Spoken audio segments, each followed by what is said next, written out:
Joe Rogan's podcast is known for deep conversations, wild theories, and mind-blowing stories. But every now and then, things take a chilling turn. From ghostly encounters to alien abductions to haunted objects and government secrets. These are the spookiest moments ever shared on the Joe Rogan Experience. Are you ready?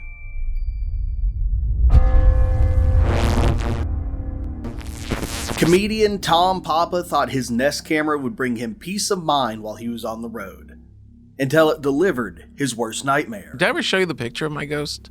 You have a picture of a ghost? Didn't I show you that? Did I ever show you that, Jamie? I don't think so. No? You have a ghost? I have a ghost. One night he received an alert, and what he saw shook him to his very core. I got one of those Nest cameras. Oh, the Nest cameras captured a ghost? Yeah, and I was at the Comedy Works in Denver. Yeah. And I got an alert on my email the first time, like if it senses movement, it alerts you. And I open it up and there's my dog, Bella, just in the thing. I'm like, this is so cool. I'm just like, I'm in Denver and I'm looking at my office. And I thought, wouldn't that be a cool beginning of a horror movie if you get an alert on your phone and back at home there's a guy just staring in the camera. So then as I'm saying that to my opening act, who wasn't a ghost, I get another alert, and then this comes up.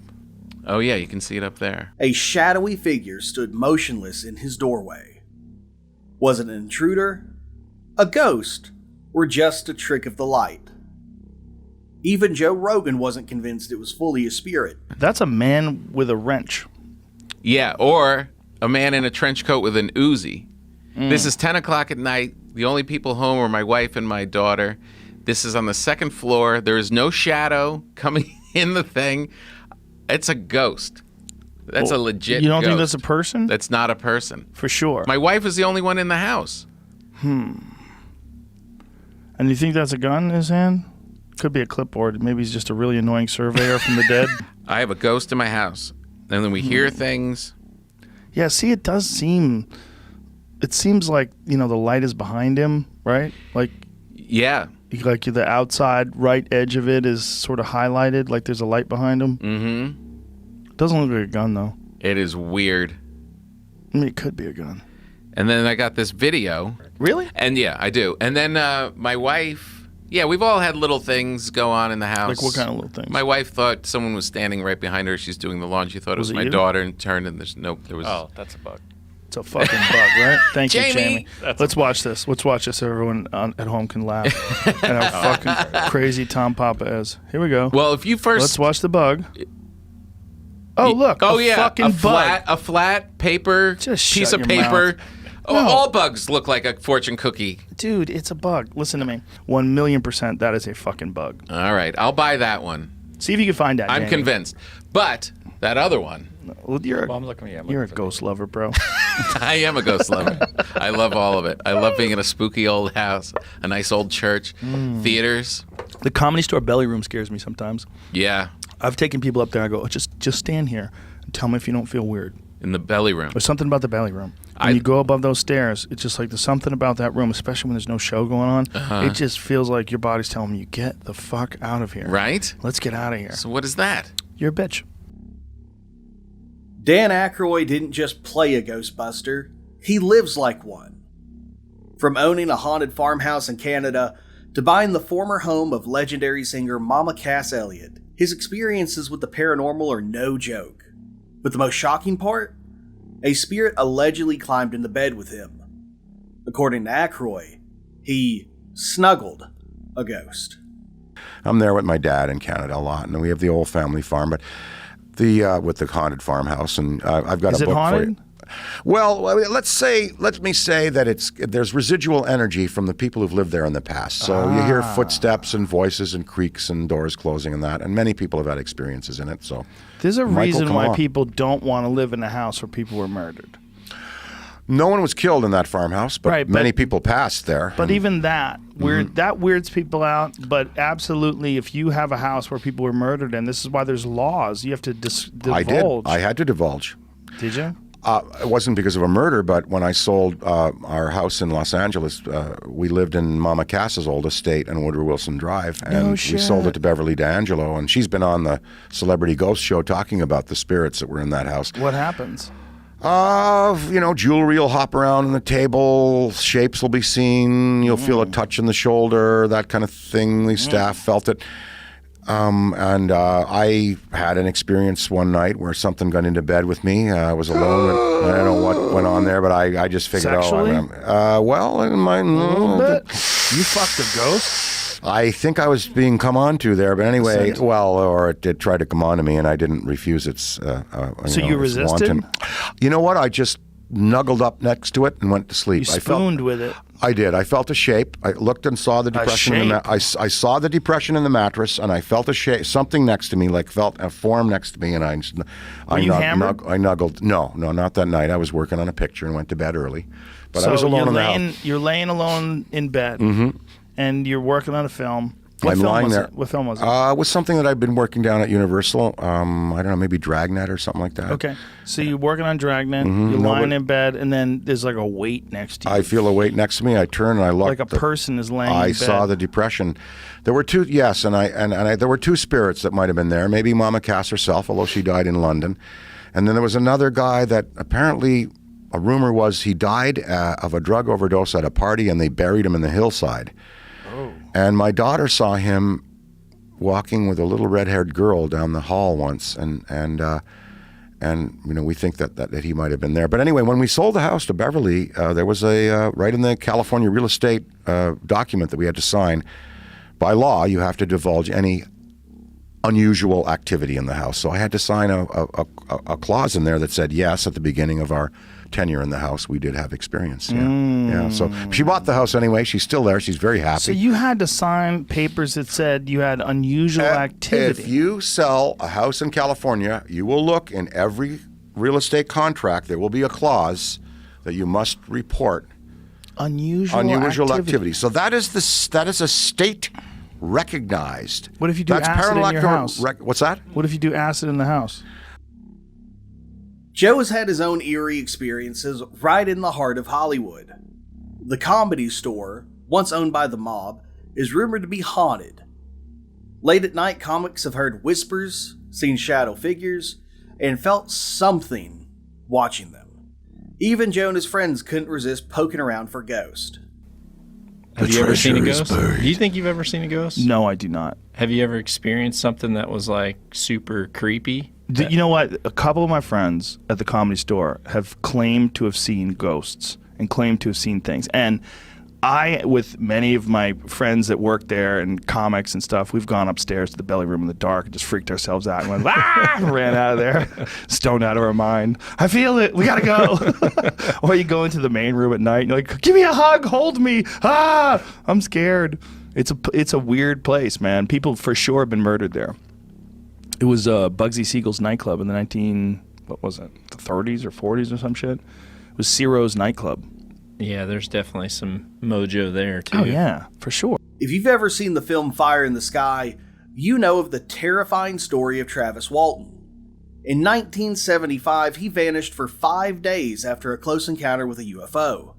When he returned, he had memories of being aboard an alien spacecraft and the beings that studied him.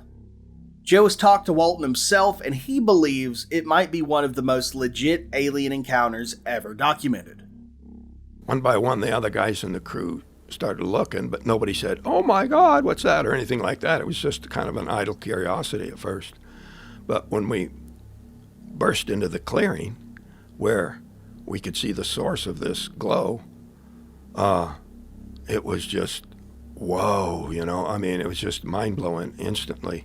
I inexplicably got out of the truck and ran toward this thing. But I thought it was just going to take off, be gone in a flash. And so when you say in the clearing, so are you driving on a dirt road? Yeah, it's a dirt road. Trees are real thick. This was a part of the contract we hadn't cut in yet, so trees were a lot thicker there, except for this clearing. And we weren't the only ones that saw it. We found out later. Sheriff had on file people who were in the area that saw it, hunters and fishermen over there at Black Canyon Lake. They described this glow rising up and streaking off, I believe they said, toward the northeast. There were some people that probably don't want to be public about it, but there was one guy who was just deer hunting, and he worked in military intelligence, and he stuck by what he and his wife saw. They were both together.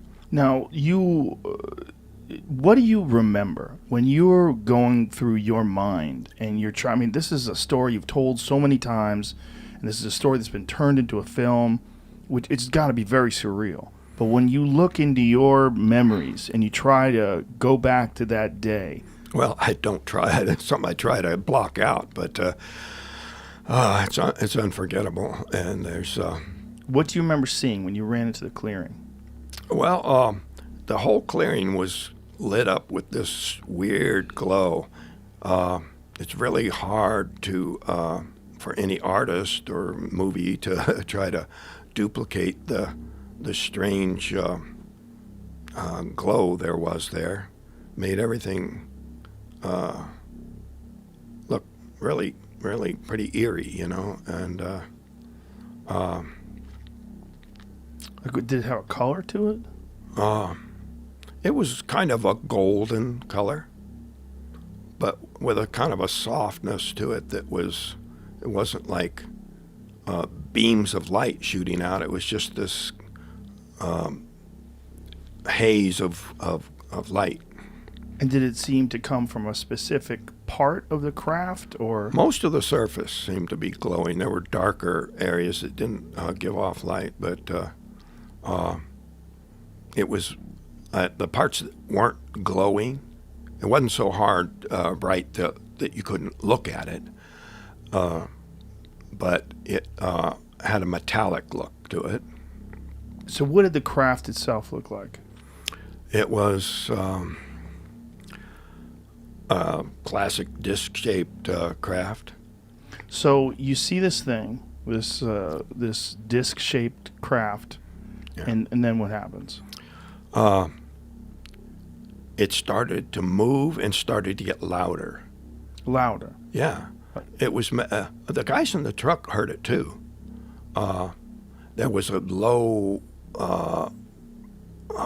thunderous kind of a rumble that you actually sort of felt more than heard. And then there were other high-pitched frequencies. I was talking to a group of students from technical college, and they were really interested in what the sound was like to try to, compare that with theories that they had concerning what might be their propulsion. But the increase in volume, it suddenly got louder as it started to move. And, at the same time, the guys in the truck were screaming, "Get away from there, let's go, get back in the truck, let's go." And which would have been the smart thing to do. But as soon as it moved, it startled me, and I just ducked for cover. There was a log there. I got down behind this log, and they were screaming, "Let's go, let's go, let's go." And I didn't need to be told. I was just going to, stand up and run away. But see, when I jumped for cover, I went down and forward to reach where the log would hide me. And that brought me closer to it. So when I stood up, at that point, that was the closest I was to the object. How close? It was still like 8 or 10 feet away, from the surface of it. But that was when the energy discharge happened. I've worked on a number of theories about what might have happened. At the time, some of the other guys on the truck were thinking, immediately Steve said, "It got him." Like, if you shot a deer, you got it, Right. And so it might not have been, as we assumed at first, that it was some kind of stun gun or something, but maybe just closing that gap allowed this energy to leap to ground through me. There was a bunch of eyewitnesses, and there was witnesses that saw the spacecraft that were in the town. He was a logger in Arizona, and he had, including people that hated him, who backed up his story.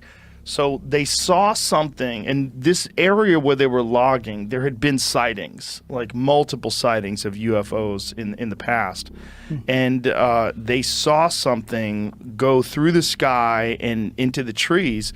And they pulled the truck over. This guy, Travis Walton, who was a young guy at the time, he's in his early 20s, jumps out of the car, runs over to this thing, and there's a flying saucer, like a classic flying saucer that's hovering over the ground. It was like a flying saucer, right? Is that how he described it? I believe? Yeah. Anyway, he runs up, gets too close to this thing.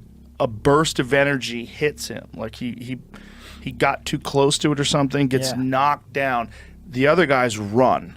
They're terrified now. They run, they get in the car, they drive off. And then they're screaming and yelling at each other as they're driving off. Like, we got to go back and get him. We can't fucking leave him there. Yeah. So they go back. They go back to the same spot. He's gone. He disappeared for 5 days. And what's like 5 days? I hope I'm not fucking this up. So 5 days later, he shows up in town, calls someone on the cell phone, calls the police, tells them his story. There's recordings of him calling the police and telling his story. No one knows what happened to him. 5 days, no food, no water, and his story was that they took him aboard this spaceship and repaired him, that he got damaged by this burst of energy that came off of this spaceship, and that they repaired him, and that he communicated with these beings. And these beings are what everybody describes as these classic gray aliens. These things with these big heads and these large eyes, and then there was different types of creatures that were on this spaceship too. But that poor fucking guy, for the rest of his life, now he's like in his 60s, maybe 70s, and that's him. He came on the podcast, very nice guy, but now he's the fucking wacky UFO guy for the rest of his life. Like Travis Walton could have been a normal guy and had a normal life. And Post Malone may be a skeptic, but one of the most terrifying experiences that he's had left him shaken. While ghost hunting with paranormal expert Zak Bagans, he came face to face with one of the most infamous cursed objects in the world, the Dibbuk Box. He touched it, and from that moment, his life took a turn for the worst. Don't quote me on that. Can you look up the stone tape theory for me? Stone tape. But because I'm friends with Zak Bagans from Ghost Adventures, right? Oh. And it's like, did he ever take you to a haunted house? We did a whole episode. You should check it out. Did you get scared? It's terrifying. It's terrifying, man. And in his museum, so apparently there's a thing called the Dibbuk Box, which is one of the most haunted items in the world, apparently. And he wanted to, so we took the glass case off of the Dibbuk Box, which is in his museum in Vegas. And he thought it was a sick-ass idea to put the ashes of a lady who died while she was possessed on top. Whoa. And then my plane almost crashed. I was in a car accident. My house got robbed, and I had bite marks on my arm. And he hit the wall like I've never seen someone in fear so hard as whenever he touched it. And it's I don't know if it's someone who's dead or if it's a demon or if it's fucking something dimensional. But it's something there that goes bump in the night, I suppose. Comedian Matt Rife isn't just into ghost hunting. He takes it seriously. Investigating haunted locations alone, he's had terrifying encounters, including in the infamous Perron Family House, the real home that inspired the Conjuring film series. What he saw and felt there convinced him, ghosts are real. really weird side hobby of mine, I go ghost hunting. I've been like around the world. Wow. Yeah, it's incredible. What have you experienced? Have you ever had like an absolute moment where you're like, oh my God, I'm in the presence of a poltergeist? Still not 1,000%. I've definitely witnessed things that I cannot for the life of me explain that have creeped me out. The timing has been impeccable. I've seen things move that there's just no fucking way that they've moved. I've gotten answers back on EVPs, but for me, it is one of those things I do need to see it. Isn't an EVP like a radio though? No, EVP is just a recorder. It's a recorder. What's that radio thing? I'm sorry then. What is the one where they like listen? There's like, a bunch of different daughter, names. My daughter's heavily into this shit. What does she watch? Heavily. Sam and Colby. You had them on, right? Yes. So Great guys. So I met these other guys. There's another channel called the Overnight Channel who are equally as popular as Sam and Colby, and they actually used to work together. And I believe they split off and each do their own thing. But that's who I started going with. So I'm very familiar with those guys. So these kids, the Sam and Colby guys just went into the Conjuring house. I was just there, maybe a month and a half ago. You went into the Conjuring house by too? myself, Joe. Okay. Do you believe that there's something going on in that house? The Conjuring movies are fucking great. It's my favorite franchise. They're fun. And there's so many of them. They really did it right. Like, if you want to be smart, they branched off with The Nun. They branched off with Annabelle. And I love the way they tie in the story for each one to make it all one chronological story. It's genius. Yeah. I will say I wasn't as scared as I've been in a lot of places we've been. There is some kind of solace to the house. But you get to know the history of it, and it does make sense that there would be something here. I mean, it's on some ley lines of water underground. There was wars fought there. There's apparently bodies buried on the property in the walls of the property structures and stuff. There's a lot of history that goes into it that just makes for kind of the perfect storm for some creepy shit. But I didn't witness anything that was that insane. Some items moved. Some cars rolled off of the children's dressers a couple of times on cue. And that's the one thing I do pride ourselves in these videos is so often we get absolutely nothing because we don't fake anything. So you only get to see the highlights. Like there's so many times we'll go to a place that is so notoriously haunted and we'll be there for 10 hours and get absolutely nothing. And it sucks. But that makes when something does happen that much more valuable. It's so much more impressive. I think the way you think has an unmeasured effect in terms of like this. There's energy that you put out. There's connections you make with people. They're very, very unmeasured. And you can manifest your own perception of things for sure. Yeah. So what my concern is like if you go into a place with a pre-existing knowledge of ghosts, like you think ghosts are here, you think ghosts are real, you have this thought in your mind that you maybe experience a ghost in this place that's haunted. You're at this elevated level of anticipation. Mm-hmm. You're probably really nervous and kind of freaked out, and your imagination starts firing up. Mm-hmm. And I'm not even saying that these people are lying or that they're seeing things that aren't there. I'm saying maybe you make things show up.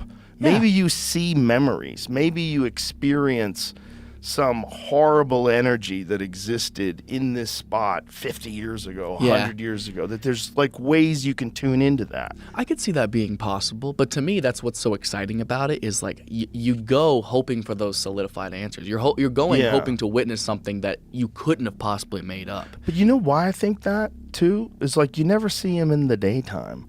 Ghosts don't exist on the street. Sometimes. Yeah, but not outside. They're never outside. That's a very good point. That's my point, is like you're always trapped. Say what you will about Alex Jones, but his claims about premonitions are unsettling, to say the least. He insists that his dreams predict real-world events, including assault that he experienced later on in his life. But it gets even weirder. He believes that we're all living inside a virtual reality simulation, controlled by God, who knows everything except where he came from. I have had dreams my whole life that come true. And the weirdest thing, like a lady drops a thing of pickles at the store. For 5 years I have the dream, and then one day I'm there and it's the woman in the pickles break. Or I walk around a corner. When was this? Particularly when I was a kid, it was more intense. That is fucking crazy. So for 5 years you had the same dream and then one day it happened? Yes. Was it exactly how you dreamt it? Yes. Fuck. For about 6 months, I had a dream of a guy in a purple and green striped shirt. And I'm like, why am I walking? Because it's not like normal dreams. It's like you've been taken over. You always get vomit after lucid, like a lucid dream. Lucid dream. And I'm walking around like, why am I behind a building? And all of a sudden, there's some dude in a purple and green striped shirt, and he attacks me. And 6 months later, it happens. And I mean, it happens exactly. So, what do you think is going on? All thoughts of yourself aside, just look at it objectively. What do you think that is? You could say that it's human programming and basic programming in the brain. Do you think you're tapping into a timeline that maybe you can't access all the time? Well, that's what I know it is. One of the reasons why you can rant and rave and when you spew out information the way you do, which is very impressive. The way you can talk about things for 3 hours straight, and get excited about things. You do the majority of your programs entirely by yourself. No teleprompter. But I agree with you. It's not like I'm telling you. You're doing something unusual. Do you understand that? I'm not even doing it. It's like a river's going by. There's a turtle. There's a fish. There's a log. That's why it's like random. Like, what is this? What is that exactly? If that really did happen to you, if this is your real life experience, I want to know what the fuck that is. Are you on the periphery? Do you have your finger on a membrane that maybe other people can't totally touch? Where occasionally, just occasionally, you get a little peek through and you get to see the other side. Even if it's only once or twice in your life. Who's to say that what you're experiencing by being able to see these things that manifest themselves realistically in the future, that this isn't what human beings will have 5 years from now or 100 years from now? Well, sure, exactly. Right? We think of like a cell phone being magic on ours. We think we're all the same. That's the thing. We think we're all the same, but we're not all the same. We're not all the same in our ability to talk. You can talk for a lot longer about a lot of different things than I do. Eddie Bravo could talk about jiu-jitsu better than both of us, and he's a musician. So you and I both suck at music, right? So there's certain things that people can do that you can't do. Well, let me try to describe it. And they'll use this against me, but notice they don't touch it because it's their whole religion and they can't stand up talking about it. By the time I was like 3 years old, I would have this dream that God has, because God knows everything, is this super intelligent, omnipresent, unlimited dimensions, but God doesn't know where God came from. So just like we're trying to find out where we came from, God is like a virtual reality simulation as well. And God is constantly running every program, every operation, turning evil loose, good loose, everything. So I would have these dreams. But the earliest memories, like 2-3 years old, where I would fly out to the edge of infinity, and it was a continual message: find out where we came from, find out what it is, and it would just be this big, giant, spinning black vortex, like a black hole, and then I would have to go into that, trying to figure out what was going on, and it was the same thing, and so it's this incredible frustration. So then growing up and dealing with things and questioning politics and questioning all these other areas, and then having dreams that come true exactly, and like knowing what's going to happen before it happens, and then questioning it, and then it never being wrong, be like weird, not bright, like crazy stuff, man. Like just so much stuff where it becomes like you can't even deal with it. You like dial it out, and then you just reach that point where you don't even know what's real anymore because it's so crazy. But then you see like the mathematics of the whole system, and you know how it works. It's not like you're some schizophrenic. You talk about it, you deal with it, and it actually works. Like now when you fight the system, you automatically know what to do. Like when you talk about something the president word for word repeats, Trump, that's what freaks him out. Word for word, a whole speeches, like whole things. And I'm not on a power trip. That's what they flipped out about at the CIA and everywhere else. And they're like, well, Jones is like connected to Trump, and I think Trump's like an idiot savant. What does that have to do with this speech? Explain that. Trump's speech? I'm trying to follow you. I don't even know. That's the thing. It's hard to follow you sometimes. Because we were talking about God. You were talking about Trump's speech abilities? Well, even before that, he was talking about God. So God. God knows everything except where God came from. One of the most chilling UFO encounters happened in 1994 at the Ariel School in Zimbabwe. Dozens of children claimed to have seen strange beings and flying crafts. Many of their testimonies were eerily similar. Filmmaker James Fox took over a documentary about the case after the previous filmmaker died under mysterious circumstances. Let's just say, it kept getting weirder and weirder.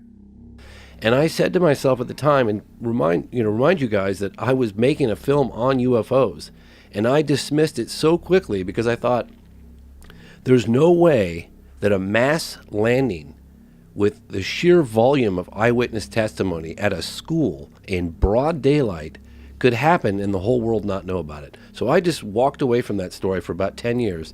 10 years later, I'm doing an event at the National Press Club with Leslie Kean, who was part of the article in the New York Times that came out in 2017. And she introduced me to this guy, Randall Nickerson. And she's like, oh, he's working on this landing case in Africa.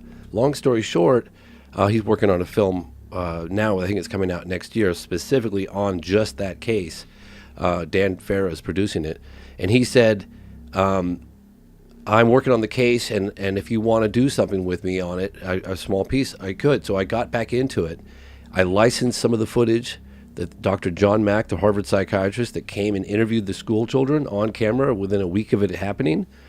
He unfortunately looked the wrong way in London, got run down by a car and died. So I contacted the Institute with the help of Randall Nickerson. I licensed the archival footage. We tracked down the witnesses today. We flew them in from all different corners of the world, brought them together. A lot of them were standing right next to each other. They came face to face, and one of the things I realized was that there were roughly 100 kids in the playground, broad daylight, aerial school, Rua, Zimbabwe, 1994, and they got within some of them within arm's length of these beings, and brought these witnesses together for the first time in 20 years. And a lot of them hadn't even told their significant others, just because they said they were tired of having to defend this. And I myself didn't believe it when I first heard about it back in 1997. And that segment of the film is the most, in my opinion, is the most powerful segment, because it's very compelling. You've got all these children saying what they saw on camera after it happened, and then you see them 20 years later, and then we go to Africa and we meet with the headmistress, or she was a teacher at the time. We meet with other witnesses. We go to the landing site. We talk to people at the school. That case is absolutely, and it was witnessed by lots of other people in and around the area for several days before it chose a school to land. It's so compelling because the children are all clearly, they're not actors. So as they're adults later, they're all talking about this moment, and it's like they had a religious experience together. Like they're all sharing it and talking about it, and you could tell it's like it's a deeply moving experience. If they were actors, they wouldn't have been able to do such a good job, because to convey the reality of that moment to them, to be able to have this interpretation of this event where they're all consistent in the story and they're all clearly still shook by this moment. It's really interesting, because if you had that scene in a movie, it would take like a really good actor to pull it off. And they'd probably need multiple takes. They'd probably want to get the best one. But those kids, the way they were talking about it and the way they were drawing it, you're like, wow, it really does seem like something happened to them. I know how credible that the testimony of the children is, because my partner, Rebecca, she's never had much of an interest in what I do, making documentaries on UFOs. I do other things as well, but when I was reviewing in the studio the archival interview of the children, she just dropped off a cup of coffee and she stopped and went, oh my God, those children are not lying. This is the most amazing thing I've ever seen. Because look, I ask your audience to don't take it from me. Just suspend judgment for a moment and imagine, hypothetically, if a UFO or several UFOs landed at a school in broad daylight in Rua, Zimbabwe, Africa, and interacted telepathically with nearly 100 school children. Not all of them had telepathic, but seen the incident. How significant of a story would you give that? Well, not only that, they had the same message. Yes. What the telepathic message was that technology is a real problem. Yes. And there's things that people are doing with technology that are going to ruin the earth. Yes. And they were trying to relay this to children, which is very strange. Yes. You know, Yes. I mean, maybe they just thought they were adults because they were the same size as the aliens. I mean, do you think they knew that they were children? Do you think they understood that it was a school? I mean, this is all speculation, right? But no, I definitely had to ask myself, look, during the production of the film, Paula Harris actually turned me on to another landing case that happened in Australia in 1966 at a school. And this time there were roughly 300 witnesses that saw a disc land right outside a playground in Australia. And we went to Australia and investigated that case, went to the landing site, talked to eyewitness testimony, people that jumped the fence at the school playground and ran over to where this thing landed. And then we even interviewed a guy who snapped a photograph of a disc, a Polaroid, back in 1966, 2 days prior to the incident. So it's very probably that we have photographic evidence, we have eyewitness testimony, and for the first time we've got testimony from a science teacher. So why do these things land at schools? It seems like, and I'm just totally speculating here, but it seems like if I were going to do that, it seems like a pretty benign environment. When you have testimony from military guys that we take a fairly hostile position towards things that penetrate sensitive military installations, and so maybe I'm just saying maybe it's safe. Maybe it's safe. Did UFOs visit us long before modern sightings? Filmmaker Jeremy Corbell presents evidence of strange flying objects appearing in ancient paintings and artwork, making his conversation feel straight out of Ancient Aliens. Do you know what I'm talking about? I do. I actually have a page. One of the first pages I ever put on my website is like a bunch of these, because throughout history, there are these indications of ships, of craft. But like, you know the one I'm talking yes. about? It's like, and yes. that's the shape of it. It's also like a plate turned on its side, and then there's a person inside of it. Yeah, man. It's and exciting. It's flying through in that same. Yeah, that's it. Yeah. Like, look it's how incredible. it's flying. But the thing is that everybody can say art. The one above that's pretty cool because that was a hidden thing. I've studied that one where it says Discovery 15th century. Above her left shoulder, there is an object, and if you really zoom in, look at the dude staring up at it. As a painter, my wife is a painter. Everything is intentional. Which guy? Where's the guy? The guy on the right over there. It's right. pretty cool. Looking up. So I think that's 15th century. It said. So the problem with this, Joe, is go to the original one, the one that we just looked at, Jamie. The one right before that. Yeah. See, get a big picture of that. Yeah. That is so strange. Like here, you got Christ being crucified, and then above him UFOs. Like. And is that supposed to be aliens, or is that supposed to be angels? Like, what is that supposed to be in these things that they have? It's real similar to what we're talking about here. That's the argument of Miracle of Fatima, let's say. I mean, again, this is so speculative. We have a witness here of pilot, but when you see something like the Miracle of Fatima, if you look at that... What is the Miracle of Fatima? God, that's that one that was, considered a real miracle by the church, and the 3 kids were getting messages, I'll get this all wrong, but for like months that they're going to be visited and to bring people, and bigger groups gathered to where there was over 100,000 people. What year is this? 1917. So, dozens of thousands, if not hundreds, but dozens for sure, see an event. A mass sighting of something that happened. We're talking people that were religious, people that weren't religious, doctors at the time. That's not a real image, is it, Jamie? That one was doctored a little bit, so you could see they're all looking at something. But that's not real. Yeah, but that's the crowd, right? The crowd is real. Is that right? Yeah. So here's the thing. People come out, something happened that was so intense. Some people thought it was religious, that it was a visitation, but other people saw it as technological, like something descended. Look into it. I'm just saying, art, pictures, like paintings we're talking about, man, you can interpret them all day. I can't hold on to that. I can hold on to an eyewitness with other eyewitnesses, with radar systems, and with video. We're in a different era now. We don't have to paint it, man. We get to see it. Area 51 has been the center of UFO conspiracy theories for decades. But investigative journalist George Knapp claims it goes deeper than we ever imagined. According to insiders, the government doesn't just have alien spacecraft, they allegedly have a living alien. They've been communicating with it. You hear it and come forward. Did anybody ever reach out to you that claimed to also have worked with Bob at S4? A bunch, yeah. And did you verify any of them? No, they could not be verified, and in fact, I think they were lying to me. And Bob shoots people down all the time, so that guy's fucking standing on a UFO stage lying bullshit. I mean, no, he hasn't even. He was hoping one other employee would. However, I have had people that work at Area 51 confirm parts of Bob's story.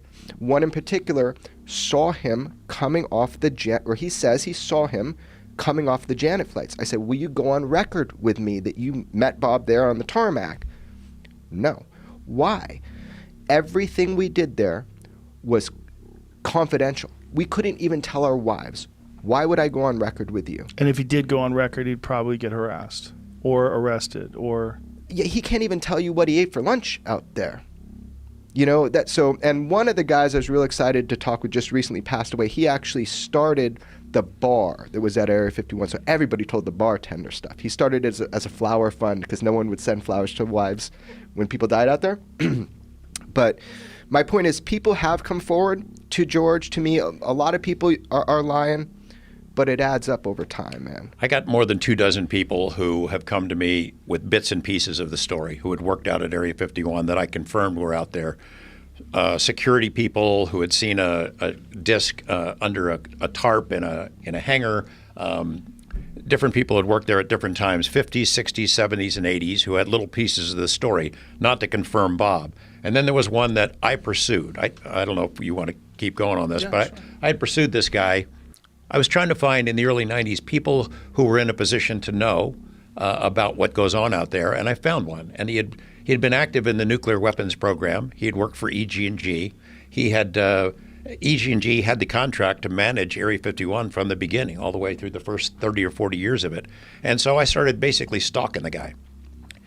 One of his sons was a state senator, and he had told me, he confided to me, that you got to ask my dad about UFOs and aliens. And another son had been an FBI agent. So I stalked the guy, introduced myself. There were a couple of public events where I would just show up, and he finally got confident enough in me to invite me to his home. And he gets out these scrapbooks, and he's showing me these stories and clippings and photos from the nuclear weapons program. And I'm watching and taking notes and stuff, and suddenly he closes the book and he goes, "You're not here to talk about this nuclear weapons, are you?" I said, "No, not really." And his wife walks in and she says, "Oh, you're not going to tell him that stuff, are you?" And then he started telling me. And then over the course of 2 years, I would meet with him, have a cup of coffee somewhere. I couldn't take notes. I couldn't record anything, but he told me the story. Now, this guy actually is someone that you've had reference to on your show. Remember Annie Jacobson, her book about Area 51? Yeah. Well, it's the same guy, but the story that he told me was different than what he told her. He said that they eventually told me that they had a live alien out there, that I could not go public with this until after he died, that they had craft, that it was in a special spot. Originally it was at Indian Springs, which is now Creech Air Force Base, and then it was moved to Area 51 when 51 became active, and that it was a very small group that tried to analyze this stuff. They didn't know where it was from. They didn't know how we obtained it. He said this thing was alive, and that they eventually were able to communicate with us, and told me that he was going to make a videotape and he was going to make it available so that after he died I could have it. Well, suddenly 2 or 3 years later, he totally changes his story. What had happened was there was a congressional investigator.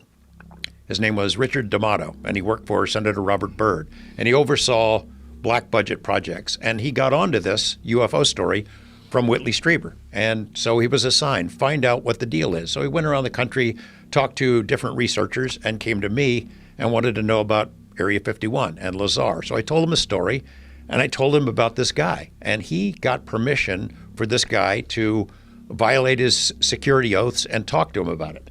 And they had multiple conversations, and they went to the founders of EG&G, the company, and it became a dead end. But after that congressional inquiry, this guy completely changed his tune. So he made up this story, which is the one that you heard from Andy Jacobson, that what crashed at Roswell was a Russian technology, Nazi technology, flown by the Russians, containing little concentration camp victims who'd been experimented on by Dr. Mengele. Completely ridiculous, story. But I think he got scared. He was a real guy in a real position to know, and had shared with his family some of this information. I think the story that he told me was legit. Are ghosts and aliens real? Did Joe's guest reveal hidden truths, or were these just incredible stories? You decide. Let me know your thoughts in the comments, and don't forget to subscribe for some more spine-chilling content.